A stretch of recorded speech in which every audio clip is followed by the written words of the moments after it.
Hey guys, SerpentX here. I've been a little bit busy. Sorry I haven't got back to you on the adapter. I had a couple people ask me. So basically I'm going to start grabbing some numbers now and doing some screenshots. This is the Zotac 1070. If my camera will focus. I'm going to get these numbers down in a couple screenshots. Because I got a number of cards I gotta try to do. I'm using NiceHash obviously because it has all the benchmark details, and then we can go ahead and connect the adapter, which is already installed. It's kind of hard to get to, but it's right back here. So I'm gonna connect that up, run it again a couple times, compare the numbers. So I'm gonna do 3 times average of benchmarks before and after, and I'll give you my final numbers with some screenshots and maybe my final thoughts and see how everything goes. So bear with me. See you in a moment. Hey, just a quick in between, I guess you could say. So I have 2 1060s and 2 1070s hooked up to the adapter, and it looks like you're gonna have to install NVIDIA drivers. It did auto detect right away. I have the 980 Ti being my dedicated, so I can get fair numbers. 980 Ti is just basically going to be like the monitor, and then these guys are going to be the main miners, so we can compare numbers, because that adapter only allows us to expand up to 4 more cards off of 1x1 slot. So I'm going to try to update this the normal Windows way. If not, I'm going to go to NVIDIA and install the drivers fresh. Hopefully I don't get any corrupted drivers. If not, I'm going to reinstall everything, and then I will come back with some numbers. Alright guys, the final results aren't really all that special, to be honest. So real quick, the 1070, basically the Zotac 1070 is basically the same.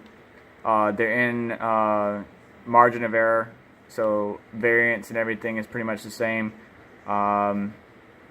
There's really no difference whatsoever.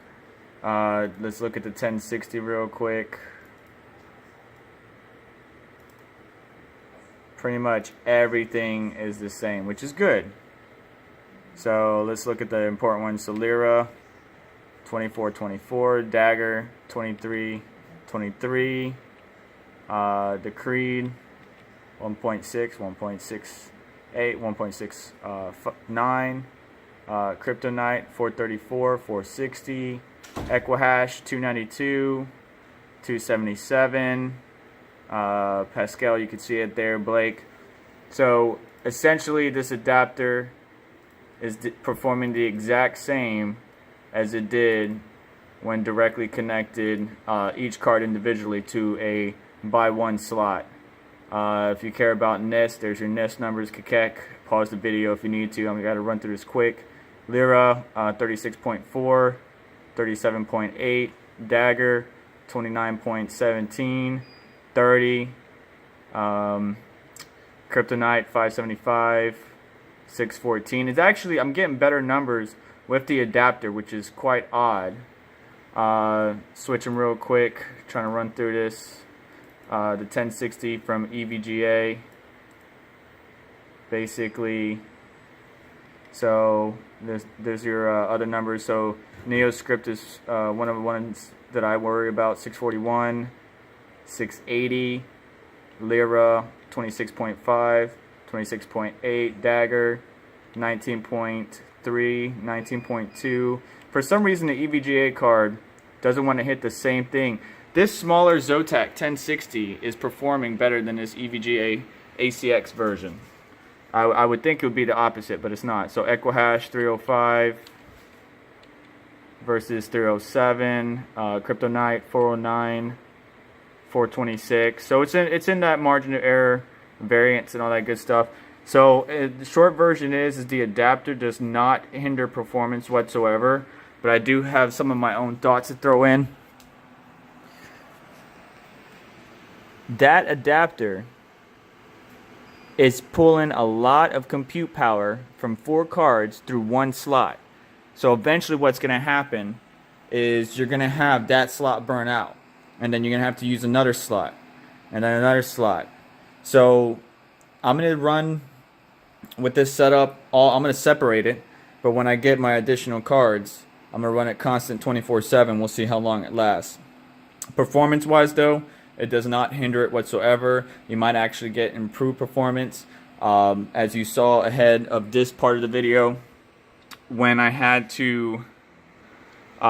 installed it, I had to not only reset up my profile, so back up your profiles if you use MSI Afterburner, back up your profiles, write it down, put it in Notepad, whatever, because this is going to get blanked out. But you did have to update the drivers. Just go to NVIDIA and download the latest drivers, or AMD, whichever cards you have, reinstall it, and then the adapter and all the cards will be redetected, and then you can run your benchmarks.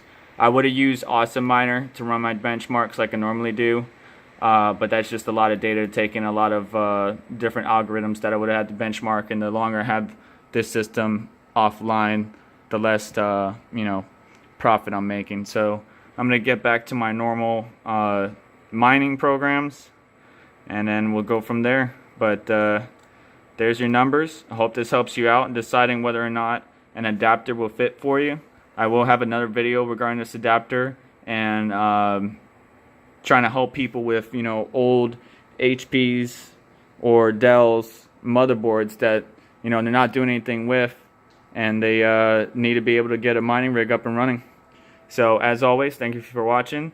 Like, share, subscribe, and comment below, and we'll catch you guys in the next one.